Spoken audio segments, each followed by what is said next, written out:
Yes, sir. Yes, sir. Yes, sir. Welcome to the next edition of the TMS podcast. As you can hear in my voice, I am getting closer to 100%. I'm not at 100, but I'm much better than I was last week when we did the show. But I'm Hollywood Ray Sean McCann with my guy Hollywood Aaron Cass in the better. What's that? What's that in the background you got there? What school you repping today? That's the Texas Southern right Texas Southern. there. Okay. Texas Southern University, aka Michael Strahan's home. Well, not hometown, but his college team. His alma mater, yeah. Hey, listen, that's an invite to Mr. Strahan. Hey, we know you do a million shows and have a million jobs, but if you ever wanted to come on, it'd be great to sit there and talk to you.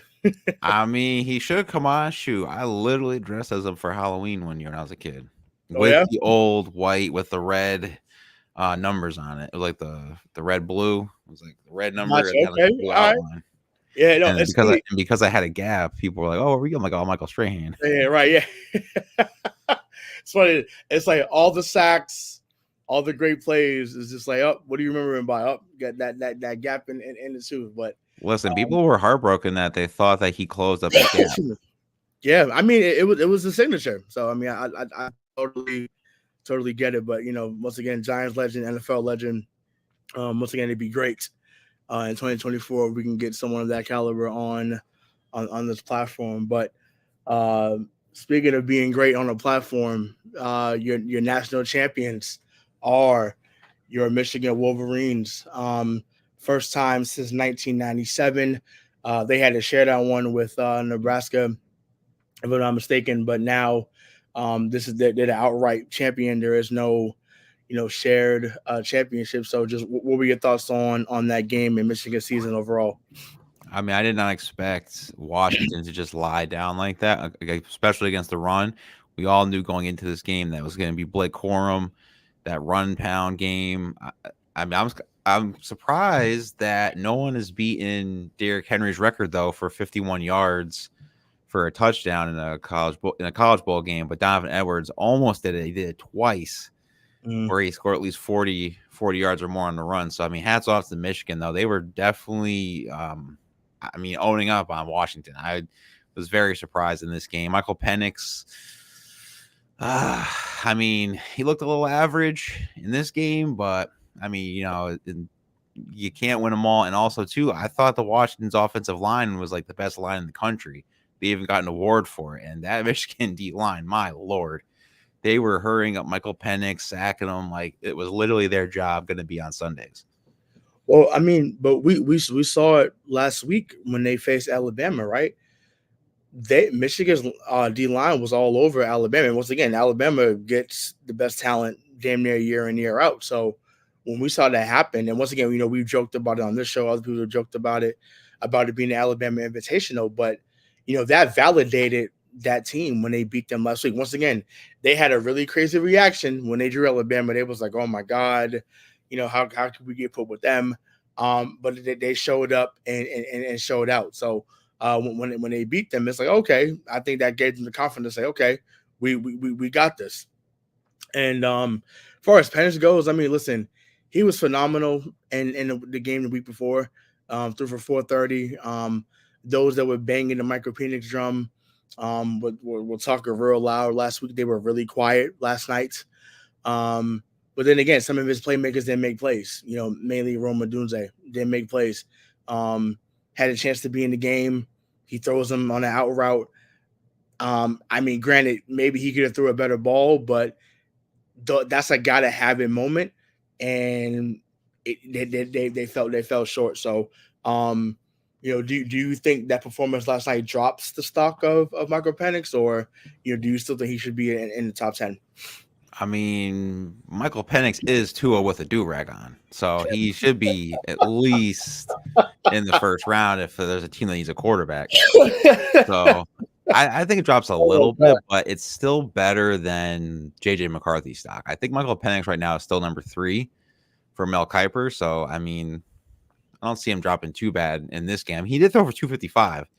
It's just there were certain throws that he could make. The Oduzay one in the second quarter kind of looked like another pass that we've seen before with Tom Brady and Wes Welker in the Super Bowl. So we've seen something like that from a professional. Yeah, So, yeah, you know, but what do you feel about JJ McCarthy's stock though? Because he's got a national well, championship now under his belt. He did go yeah. 10 for 18 for 140. He is 27-1 as a starter. I mean, I don't really see him as a first rounder. And at one point during the season, they were having him literally going to the Giants at 5 at one point. But I see him as like a beginning second round Geno Smith area. Yeah, I mean, he if there are skills that he has, we didn't really get a chance to see it a lot because Harbaugh's old school, right? And he's a run first, run to set up the pass, right? And it's funny because just in the NFL, even it's trickling down to college football too. You got to be able to throw the ball, 30 to 40 times to have a shot.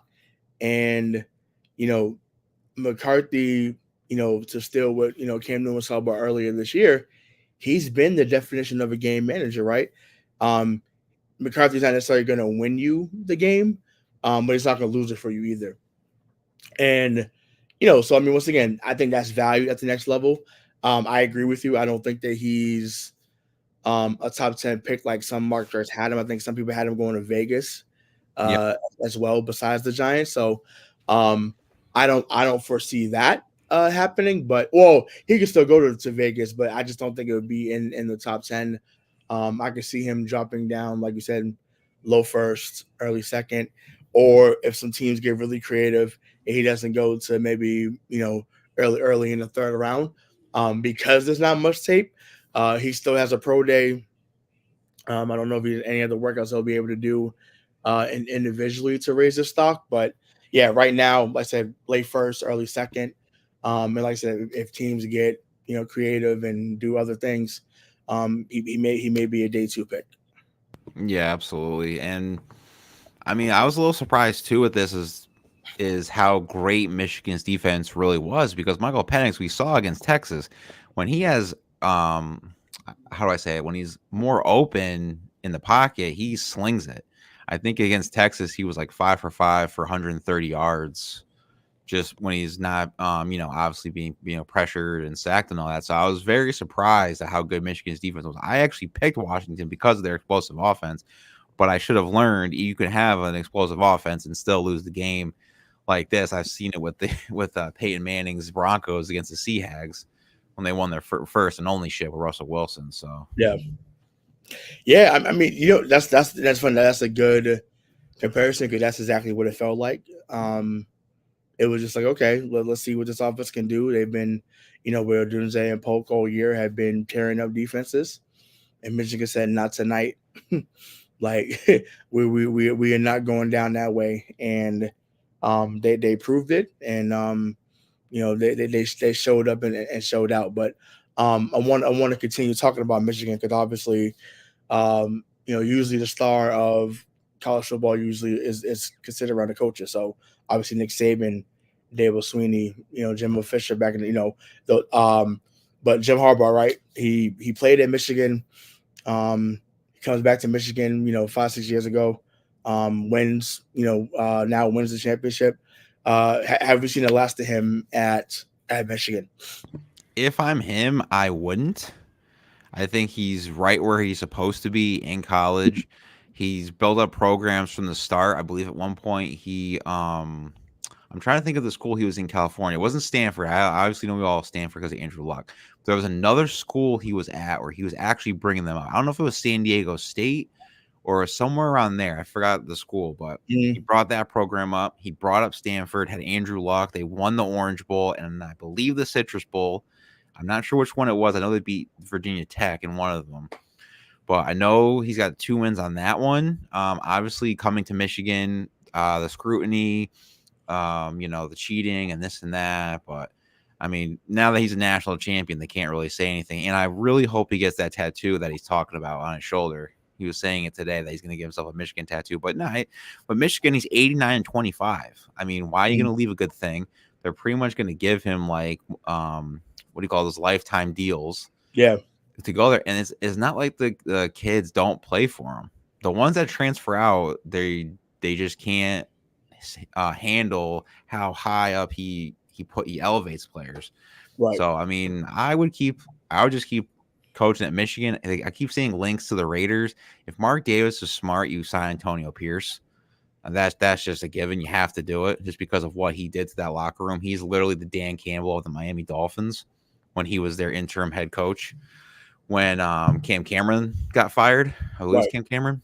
Yeah. Mm-hmm. So yeah, I mean we've seen Jim Harbaugh work his magical quarterbacks. Obviously Andrew Luck, and when he went to Michigan, he had Jake Rudock. I think it was Jake Rudock. He's had obviously JJ McCarthy. He's had I'm trying to think because he had another kid, but he transferred. I can't think of his name, but I mean the quarterbacks there at Michigan are pretty good too. So, but if he wants to go to the NFL, the best bet I think he should do is go to the Chargers, just because he has Justin Herbert and those weapons. Yeah, I mean, I said my only cause for concern for him going to the Chargers, and this is something I've said on the show religiously and will continue to do so. The talent is not the problem, and never was, even from when we were children. Before that, like they have always had talented players. They can never, ever, ever stay healthy. That's the problem, and when it's a quick turnaround in the NFL because they want you to be, they want you to be contenders right away, especially when you're someone as established as he is. If you coming in there, that would be my only cause to pause. Now, I don't know if he talks with Kraft, and we'll talk about that later on when we talk about the clean your desk segment, because some things have changed even from when you and I talked about what we're going to talk about this morning. But yeah, I don't know. I think to me, I would strongly consider leaving, but I would understand the decision to stay at Michigan because of what just happened.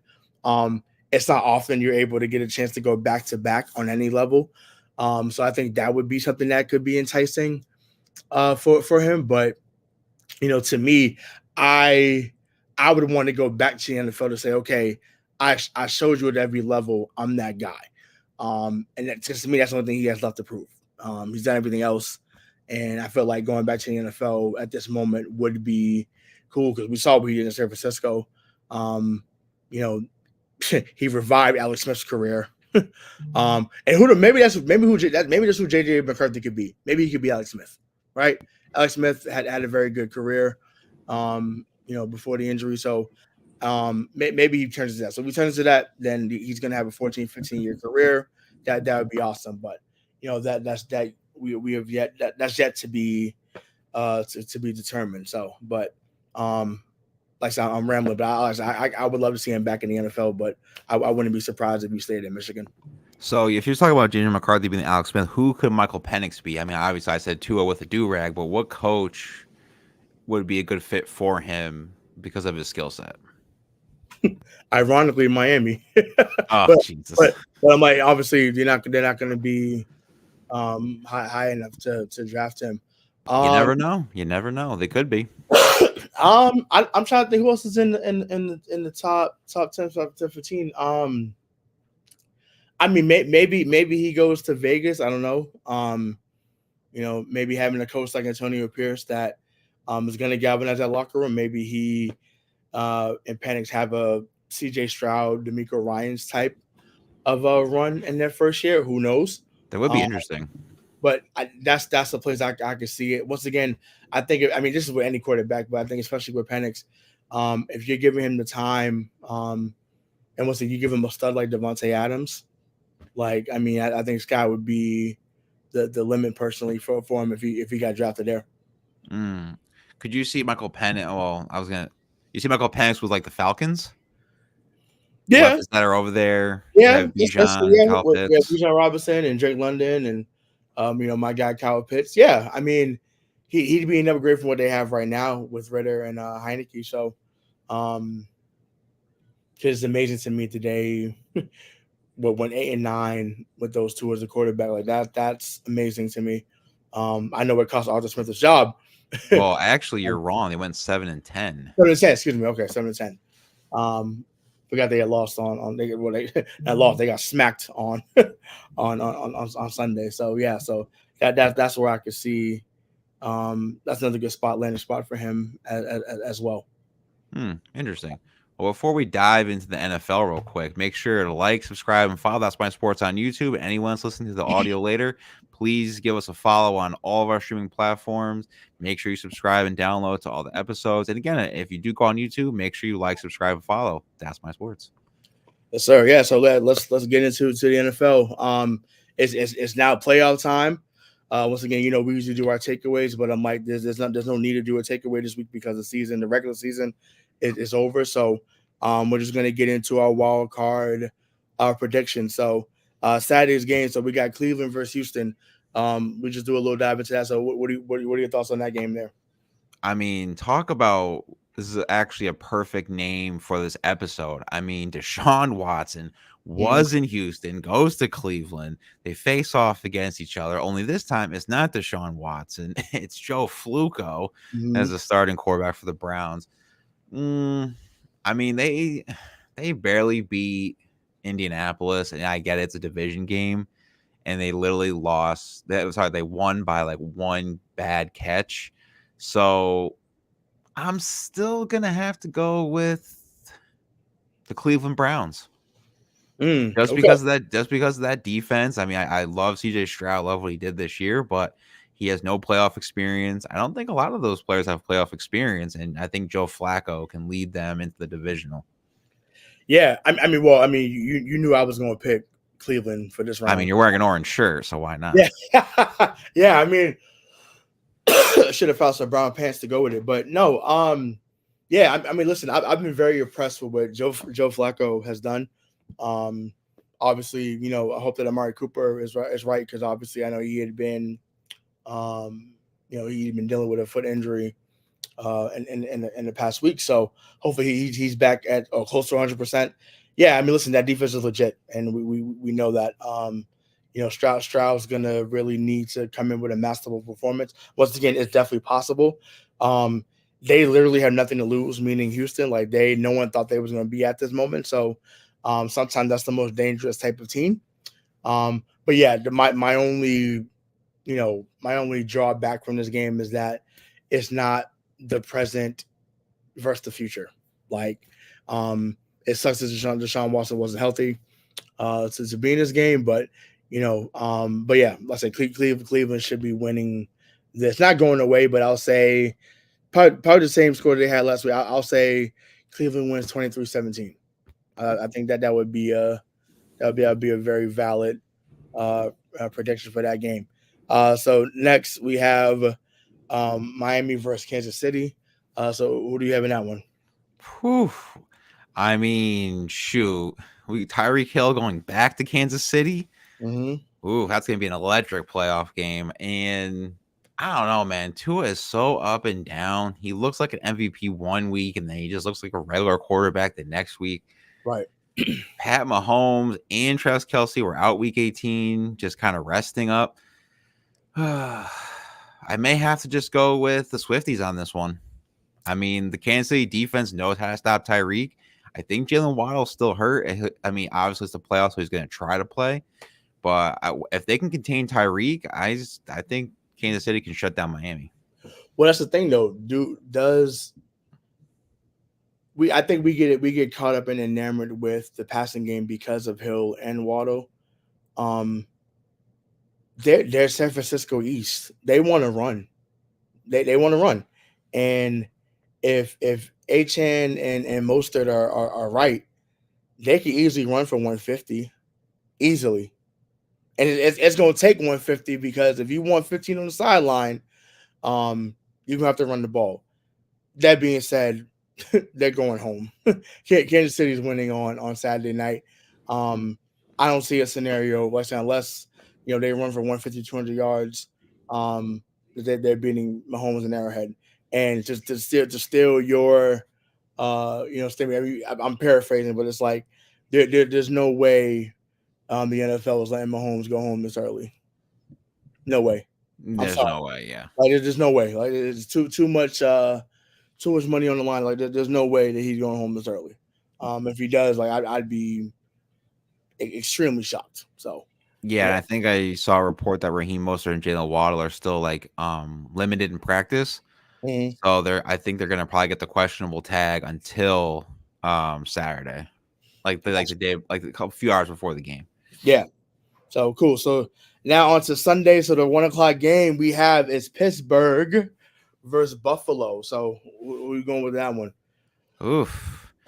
This one's a little tough, but I don't think so. I'm just gonna circle the wagon, but I will give props to Mike Tomlin since we've had him actually on the clean your desk, hot seat-ish moment. Mhm. And the dude literally did what needed to be done. Won 10 games in the playoffs yet again of not having a losing record. Yeah. I mean, if he didn't have Mason Rudolph as his quarterback, if he had maybe a guy like Russ Wilson, I would think it's a different story. But Right. circle the wagon, go with Buffalo. Yeah. I mean, it feels like Pittsburgh can upset this game. It feels like it because I mean I know Buffalo was hot too, but I'm like I trust Mike Tomlin more than Sean McDermott. But that being said, I mean Buffalo has the more talent at this moment, so they should win. So excuse me, I'll go with Buffalo. So yeah, and then the next game at 4:30, we have Green Bay versus Dallas. I swear, the NFL writers Yeah. again made the perfect script. I mean, if you don't really know football like that, you obviously don't remember the Des Bryant non-catch that Mm. happened a few years back. But I mean, the Cowboys must have Sanders catch on the been sideline, like because is you insane. know that's it's going to come down to that, right? Oh yeah, absolutely. Jordan Love is going to have a time to roll to his left, and he's going to find Romeo Dobbs on the sideline on the 4th and 17 for a first down, and they're going to kick a field goal, and the Green Bay is going to win 23-20. I could definitely see it. Plus, Oh they my don't god! have a running back to get into the end zone. Tony Pollard's not that guy. Tony Pollard is the Devon Chain to Raheem Mostert. I mean, they should have gotten rid of Ezekiel Elliott, which they did, but they should have brought in someone like him Yep. to complement Tony Pollard because he's just too small of a back. It's not going to work. So I actually have Green Bay in this one, obviously, over the Dallas Cowboys, and yet they go again winless in the playoffs. Yeah, that would be. I mean, you want to talk about cinema? Like that would be cinema personified if that was the case.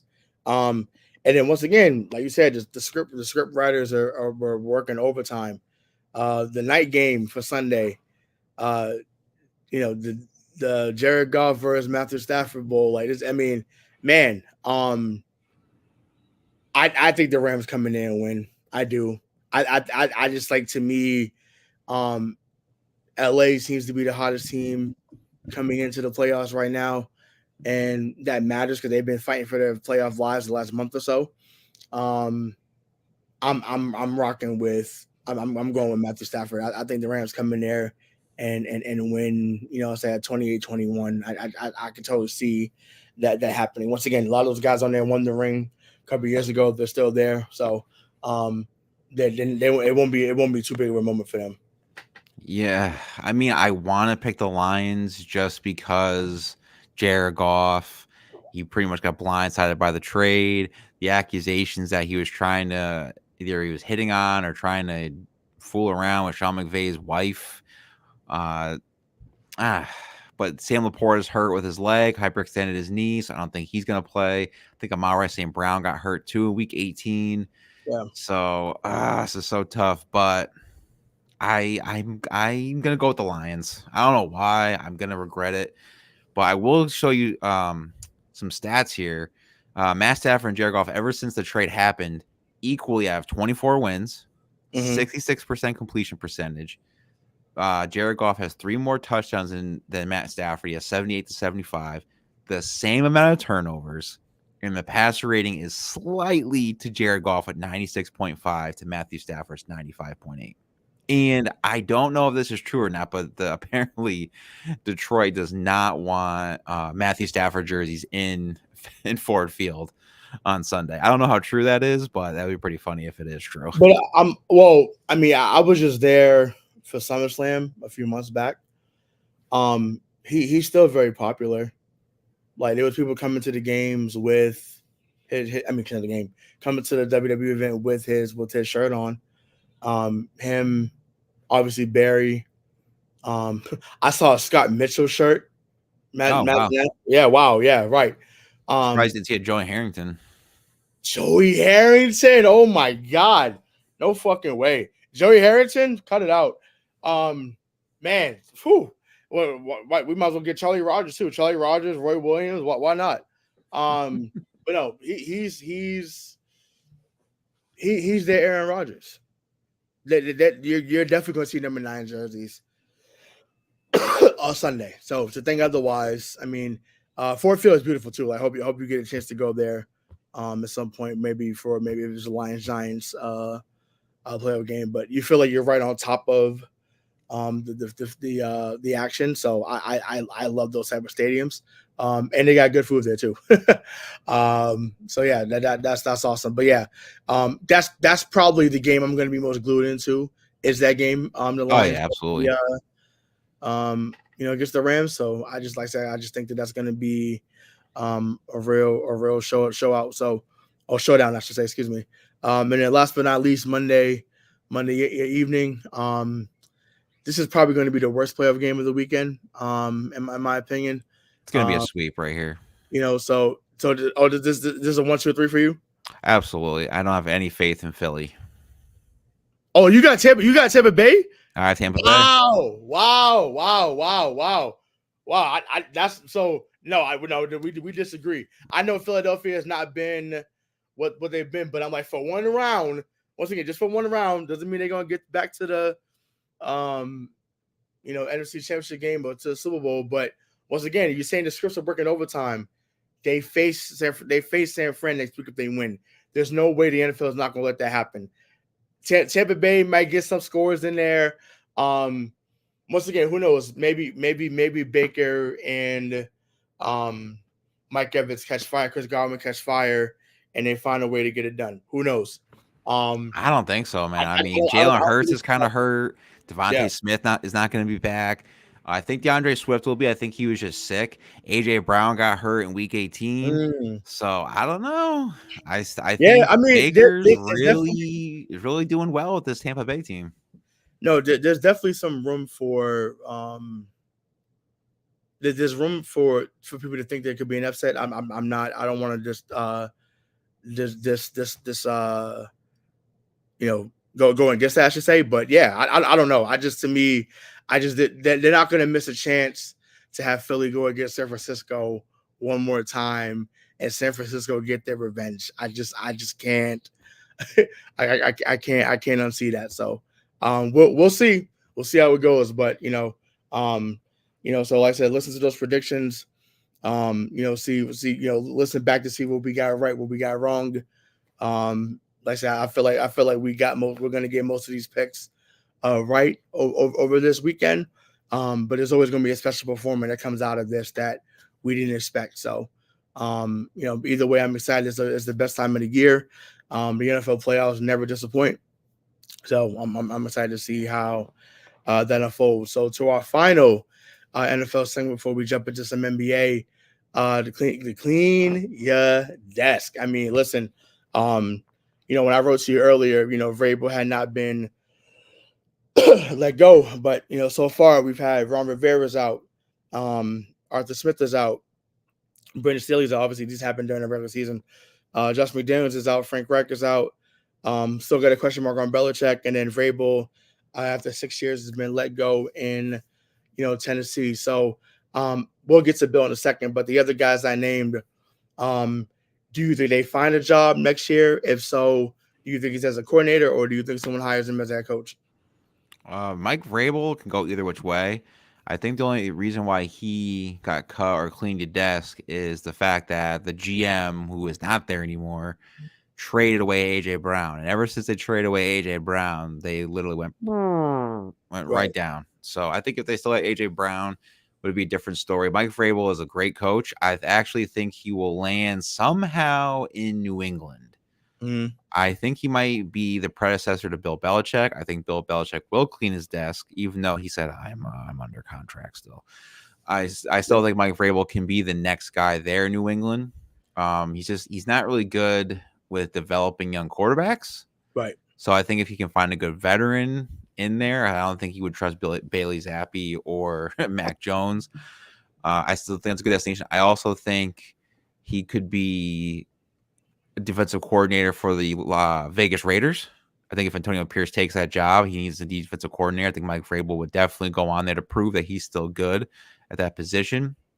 Belichick, I think he still stays. I think he just has to give up the GM duties. I think once he does that, I think it'll be a much improved New England team. If not, I think Gerard Mayo is going to step in and take over for Bill Belichick if Mike Vrabel will go somewhere else.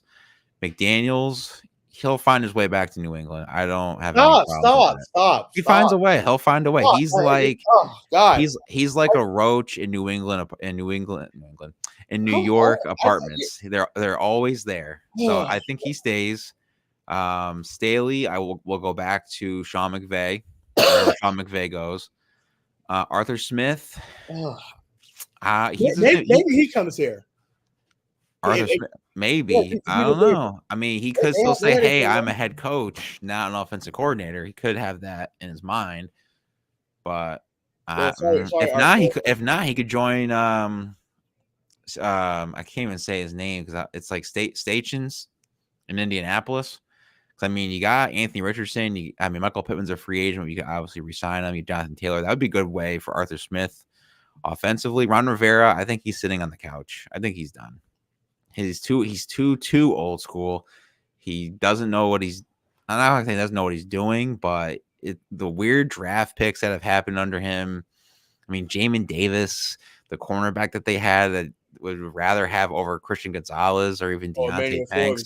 Yeah, Emmanuel Forbes. He's had just a questionable draft pick, so I think he's gone. But we forgot about the biggest elephant in the room that cleaned his desk and did it voluntarily, and that is Wink Martindale. So apparently what's going on in that situation is Wink Martindale resigned, but didn't fully resign, if that makes sense. So apparently the latest story that I found out was that the Giants fired the Wilkins brother, the father-son, who was with Wink in Baltimore, and Brian Dable told him that. And I guess Wink Martindale got all upset and then basically said, okay, well, I'm leaving. So they didn't fire him because then he would have control to talk to other teams for head coaching jobs or whatever. But so apparently he resigned but didn't sign it yet. So technically, I think it's like the Giants still owe him $3 million. So I'm not sure what's going on with that one. But apparently now the Giants are looking for a key coordinator. He ain't fully dumb. He like, look, y'all gonna pay me on the way out.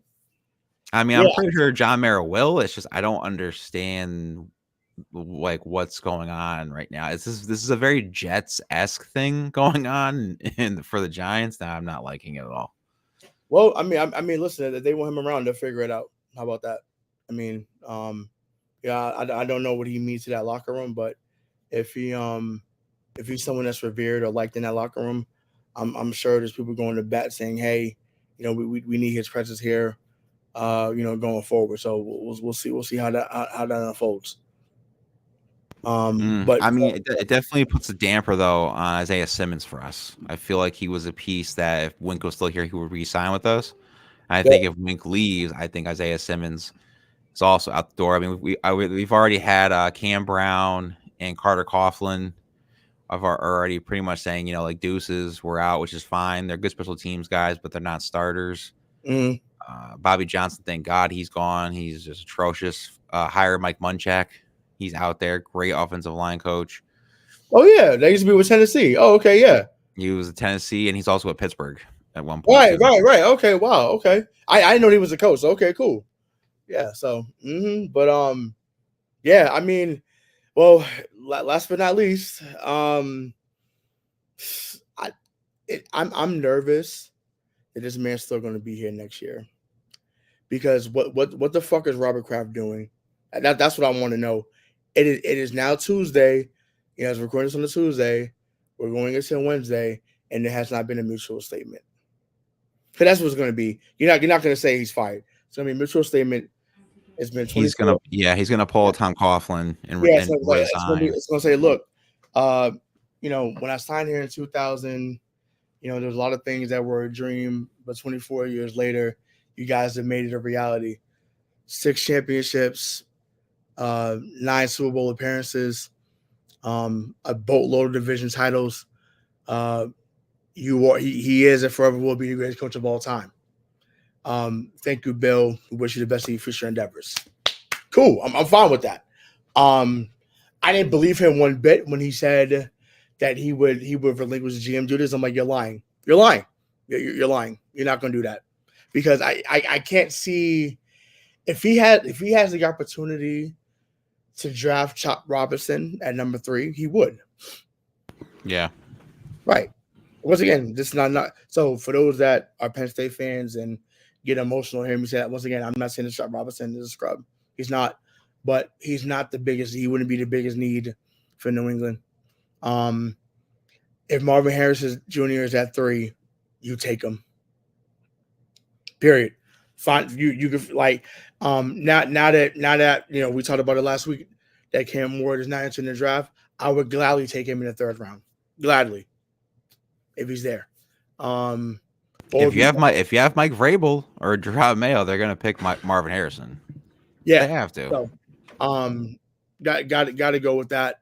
And another thing too, because if I just thought about this as well, say if Vrabel does come, maybe Derrick Henry follows, and you get him to go with Stevenson. That'd be a very great 1-2 punch here in New England. That'd be awesome. I still think he either goes to Baltimore or maybe I can see maybe the Texans as well. I don't know if Eli agreed with that, but he doesn't. I mean, yeah, I mean, Houston would be interesting. To basically, beat up on the Titans twice a year. I think he still has a lot left in the tank. To say that he doesn't because of all the wear and tear he's endured. I think he has a lot left in the tank, and he got a few more 1,000-yard seasons. I think he's gonna last like how Adrian Peterson did. Once again, we saw Adrian Peterson at age 34 had a 90-yard touchdown. I think at Washington, if I'm not mistaken, 90-yard touchdown run, and I was just like, that this should not be happening at this age, but dude was just still lethal. So I feel like Derrick Henry has that type of run left in him, and once again, I would love to see him in a New England uniform. I could see him maybe even coming to y'all too, maybe. No, I think with Joe Shane in that era, something's going to happen where they're just going to draft a guy. Because with Saquon, I think Saquon's leaving. I think he wants to win playoff games. He wants to win a ring. And I think either Derrick Henry or Saquon will go to Baltimore. One of them was going to want to play with Lamar Jackson. I think it should be Saquon because he can catch better than Derrick Henry. Yeah. But I know Saquon Barkley is not coming back. He already said he doesn't want to be on the franchise tag. I don't think Joe Shane's going to give him money. I think he's gone, which is fine. I'm not really a big Saquon guy. I don't think we should draft him at number 2. And the guy does not run north-south anymore. Even though he passed Brandon Jacobs in rushing yards all time, 4th all time in Giants history, that guy runs east-west, pitter-patters, very soft down there. No.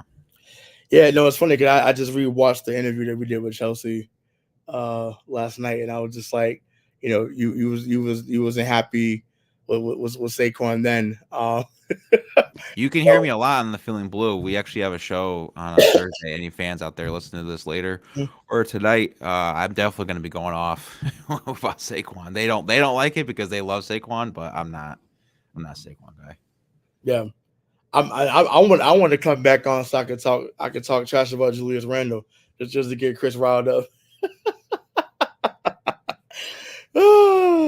And it's funny. I mean, I know we ain't getting to basketball yet, but it's funny how RJ Barrett got traded away, and it's been going crazy. I mean, let's just talk about it right now. We're going to the NBA season. I mean, you know what's funny is Nick's Twitter is insane because I was vouching more for OG Anunoby for this Knicks team, and everyone's like, "Oh no, you got to keep RJ Barrett. RJ Barrett's better at the free throw line." Blah blah blah. And I'm like, Yeah, but OG is a better defender. He's a better wing guy. He's not going to score 30, but he's going to get the job done for you. He's a Tibbs guy. Oh, well, blah, blah, blah. Now look at it. OG's in a perfect situation. RJ's in a perfect situation.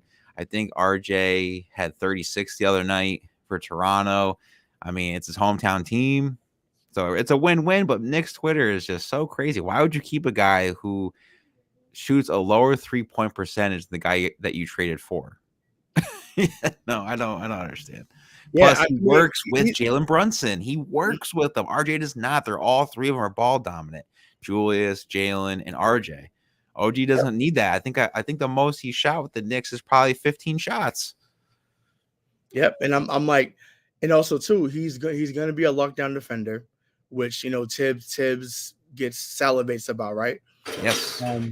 So that's just what it is. But yeah, no, he's fitting there seamlessly, and I don't know if he resigns with them. I think that they better hope he does. So when you give that much for him, he better resign. But yeah, he fits in there, seamlessly. I didn't get the DeMar DeRozan hype. I mean, I think DeMar DeRozan is a hell of a player. But him about to be 35, it's like, I don't get that. It didn't make any sense for their timeline. So his best bet is Miami. right, exactly. But I'm like, and they're also still fixated on getting Donovan Mitchell too, which I'm like, I don't get why Cleveland would want to deal him. I really don't. I keep seeing conflicting things though from Cleveland. That's like they don't think he's going to come back to Cleveland, so they're not really going to give him an offer. They're just going to give him whatever they feel like. So I was like, what was the point of the trade if you were only going to get bounced in the first round? Yeah. I mean, that's I mean, hey, I don't know. We'll see. We'll see what happens. But like I said, I like how RJ and Emmanuel Quickley have looked in a Raptors uniform so far. I know Siakam doesn't want to leave either, apparently. So, well, where do you think he's going to go? Because I've seen a lot of trade reports with Siakam. So Golden State needs to make a play for him badly. So give up Kuminga, give up Moody, give up, or if you want to give up Wiggins in the deal, give up Wiggins in the deal for Siakam and a first rounder. I think that would make them a lot better. Once again, Siakam is not a great 3-point shooter, but he defends well. He's a really good playmaker. So I think that is someone that can help them in this next run for them, because right now they're mediocre. And like I said, they're I think between them, Phoenix and LA, they're fighting for a playing spot right now, which is crazy. But I know they haven't been healthy, but people ain't gonna look at it that way. They just say, oh, they're trash. So yeah, I think Golden State needs to make a play for him immediately. I think that would work out perfectly. Yeah, absolutely. I mean, even though Draymond's coming back, talking about in Double Double podcast, check them out with the Variety Sports. Yeah, Eli likes him a lot too. Darren over there, he's a big Golden State fan. I was saying he was saying that Draymond should stay on the bench. Keep him on the bench. It's kind of your best bet. Maybe even move Klay Thompson over to the bench, because I don't know what's going on in Golden State, but the magic's over. There's nothing there anymore. You check stealing. Andrew Wiggins needs to go. Facts. Chris Paul is now hurt. He fractured his hand. He's out for 4 to 6 weeks. So you got to get what you can get. I mean, Kuminga's, they need to play him more. No, that's true. But I mean, it's not going to happen. It's not going to happen there. And it's funny, right? He gets 36 minutes in the game, meaning Kuminga. He's like, oh, I love it here. It's great. It's phenomenal. Dude, your real emotions showed the previous game when Curry had pulled you. You were mad. You feel you should have more playing time. I get it. He's having his Peyton Pritchard moment right now, even though Pritchard's been phenomenal for Boston this year. I was wondering if he was ever going to really step up and show out, but he has. So yeah, so that's that. But yeah. So I was like, wow. But but we'll see. But to stay on with Golden State, Draymond is now back, missed 12 games. Went on this sympathy rant the other day on his show. Just so what are your thoughts on his entry back into the league, and then do you buy his bluff about wanting to retire because it was too much for him? No, I don't believe any of that. The NBA is turning into the WWE. It's all storylines, all this acting going about. 12 games, I mean, it is what it is. He's never going to change. He's not the enforcer that he thinks he is. We've seen way more aggressive enforcers that back in the day for the NBA, and he's not one of them. He just likes kicking people in the area that you're not supposed to. So I don't think he's a tough guy at all. He would not do anything against like the Anthony Masons, Charles Oakleys, Bill Embiid's. He's not even close to even on that level. So he just likes taking cheap shots on players. Right, but he does stuff against players he knows he can get away with. That's what I'm saying. He wouldn't do that to guys like I just mentioned. Yeah, He so would like, hey, like, excuse me, sir. Can I get by you? Like he's not calling especially Charles Oakley a bitch. He's right, not saying it to his right, correct. Because he wouldn't call Charles Oakley a bitch right now. exactly. Oakley would find him in the tunnel and say, "You said what, motherfucker? Said what? Let's come on. Let me have a conversation with you real quick, Youngblood." I mean, he knows that Draymond can say it to you because you're security at TD Garden and you can't do Man, anything. man. Listen. I told that story. I was, and he didn't say bitch, but he was just like, he said, "Yeah, I got 4, motherfucker. What's up?" And I was livid. I couldn't say nothing. And my supervisor right there, she was like, "Don't respond, Buchanan. Don't respond." And I'm just like, man. And it's funny because ironically her name is Karen. But I was in my mind, I'm like, fuck all that, Karen. I'm like, I need them to get right and come back so we can beat them in the finals. I need that more than anything because I want to see him. I want to be on level 3. I want to be right there in the locker room when we host the trophy and say, yeah, bitch, we back on top. Like that you don't understand how badly I need that to happen. Like it wouldn't feel as great being LA. It wouldn't feel as great. I want them. I want him back here. So I can hear Eddie Palladino, who's the PA guy for the Celtics, to say, and that's the ball game. Your 2024 NBA champions are your Boston Celtics. I need it more than anything, and I hope that Golden State gets right because I want a rematch badly. This went left to where I wanted to go, but you brought that up, and it fired me up. I want him back at TD Garden so we can have that moment again. But this time, the Boston Celtics get it done in his face in that building, and they go home fucking crying. That's bucket. Yeah, I do want to ask you though for this next is Jalen Green the right guy for Ime Udoka's system? Because it seems like he's not averaging the 22 that he did with Stephen Silas, but I understand it was basically in quote John Wall's AAU team. Yeah. And with Ime, he's very, this is what we're doing. This is how you're going to do it. Like, I just feel like he's not thriving in this system. And so Dylan Brooks definitely hurts this team. He has to, Ime is very much about passing the ball, right? Yeah. So everyone has to sacrifice, right? And I think because Jalen Green is younger and he's looking for that contract, it's sometimes harder to buy into that because you're like, well, look, I'm in year 3. I don't have a max deal yet, but I got to get those numbers, or I want to get those numbers. But not thinking that if I get 20 on a given night, say Goon gets 20, Jabari Smith gets 20, that's 60 between us. That's less I have to do. He's not thinking about that yet. He's thinking we need 30 for this team to win. That's not the case right now. Everyone needs to get the ball. Everyone has to sacrifice for the greater good of the team. And I think once he firmly believes that, then that's when y'all take the leap that y'all could take because there's talent there. Yeah, absolutely. And Jayshawn Tate needs to go. Yeah. He's not good defensively. He doesn't fit in the system. Which is why I said Dylan Brooks is hurting this team because he is hurt and he makes a big difference. But friend of the show, also my co-host for Feeling Blue and Blue Shirts Banner, Chris. So what's up, fellas? He said Nick's cooking right now. Since you're listening or watching, Hollywood Ray says he wants to come back on, do that JR30 slander. What's up? When are we gonna come on the Knicks talk? But if anyone's watching this later, Chris is actually doing a post game live after the Knicks game against the Trailblazers, so I'll definitely be in there trolling a little bit. Yeah. Yeah.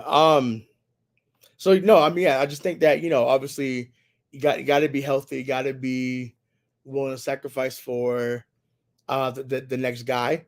But yeah, no, I think he gets buckets, meaning Jalen Green, and I think that he could easily be what Tatum or Brown was in that system. He just has to be patient and have to understand that every night's not going to be your night. So once he believes that, that's when I think things will take off for sure for him. Well, speaking of takeoff, John Morant is taken off to the IL for the season. Didn't even realize it until you told me in the notes today that he tore his labrum. Thoughts on that? And can Memphis do anything now, or should they blow it up even more? I'm not even sure what to do if I'm Memphis. Yeah, I mean, obviously they were primed to make the playoffs, obviously. With the roster they have with John Morant, obviously getting Marcus Smart was supposed to be a piece that helped put them over the hump. Obviously he got hurt, unfortunately. So every now and then you just have them years from hell, and that's what's going on with them right now. So that's that. But yeah, I think to me they should probably tank the rest of this year. Once again, I don't know which. I mean, it sucks because this is not the Cooper Flag year. If Cooper Flag was coming out this year, I would say tank all the way because he's easily going to be the number one pick when the year he comes out in 2025. Wow. Yeah. Okay. Yeah. I think he's that good. He's already big in the chat. Like he's got some weight on him, and the dude can shoot. He got handle. It just sucks that he's a New England guy, and it sucks that he can't be here. Well, at least not right away. Anyways, I think the only time that happened where the team won the championship and they had the number one pick was the Lakers. The Lakers won the championship and they drafted this guy named James Worthy first overall.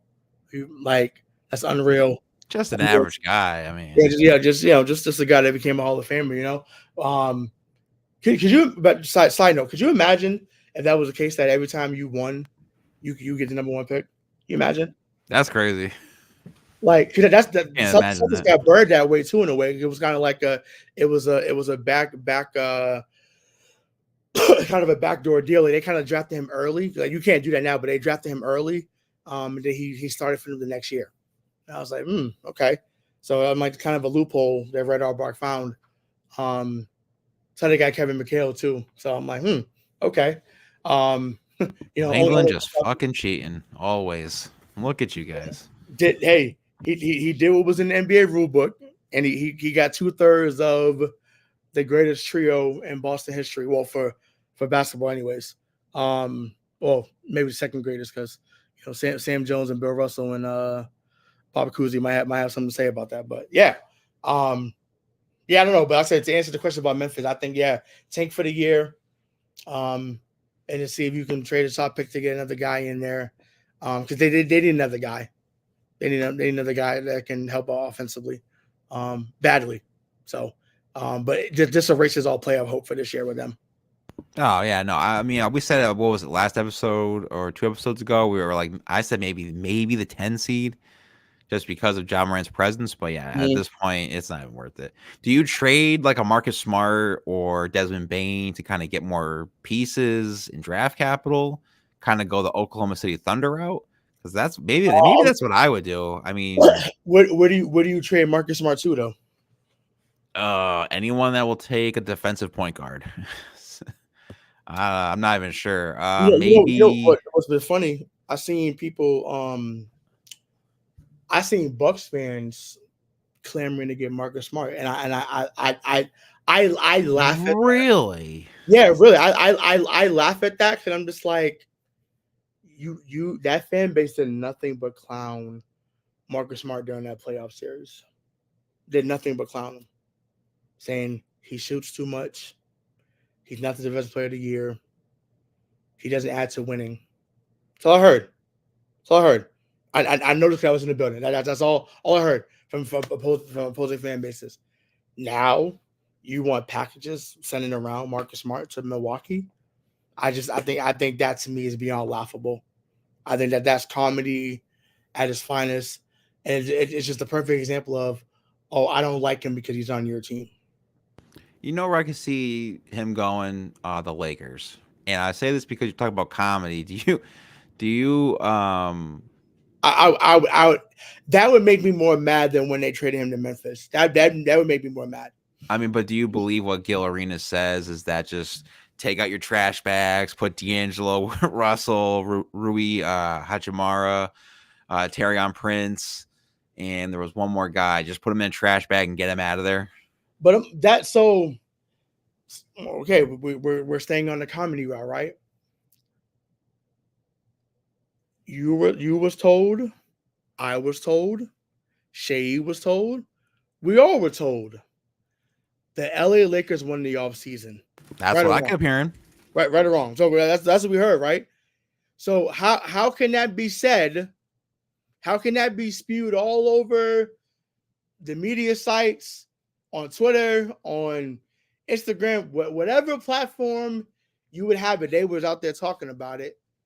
And then now we're not even 3 months into the season, or we are 3 months into the season, and you're saying it's time. And I get it. It's Darvin Ham's fault. Gil is because he's from California.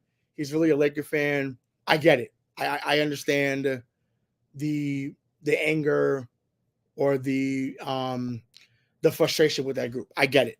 But D'Lo to me is going south because they took a starting role.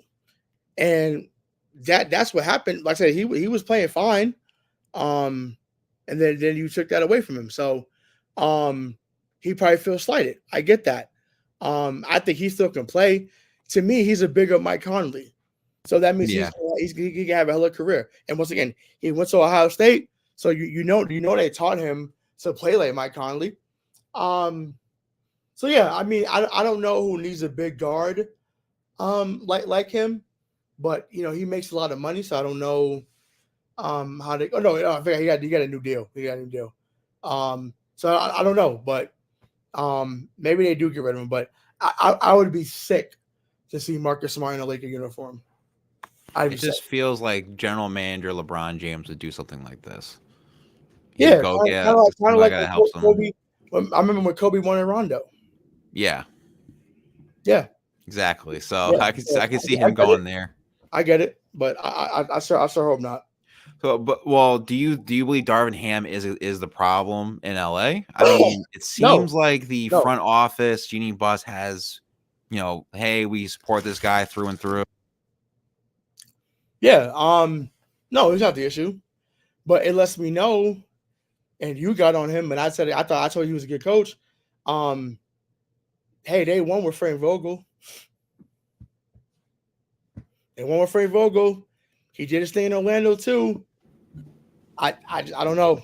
I think to me, people get impatient in big markets, and then guys get the raw deal. And that to me, that's what happened with Frank. And I said, I guess Jeannie's like, look, we're not looking for another coach right now. Figure it out. And I don't blame her. I mean, LeBron James won that championship, not Frank Vogel. Come on, get together. He assembled that team. Frank Vogel was very important in that championship. Once again, they cannot claim it was the hardest championship of all time and say it had nothing to do with the coach. Like, no way. No way. I can't buy that. I'm sorry. And I won't. I won't allow that. I won't allow that. So sorry. So once again, yes, LeBron and AD were monumental and figuring out absolutely. But we're not going to act like I said coaching wasn't involved there.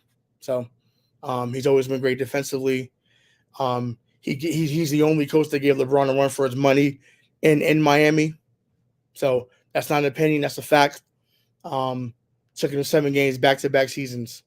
I'm sorry, they faced each other 3 years in a row. I'm sorry. 3 years in a row they faced each other in the playoffs. And they went 6 games, 7 games, 7 games.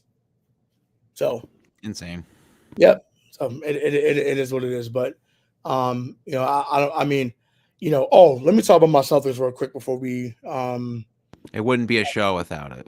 No, I've been pretty good with not always bringing them up during every segment.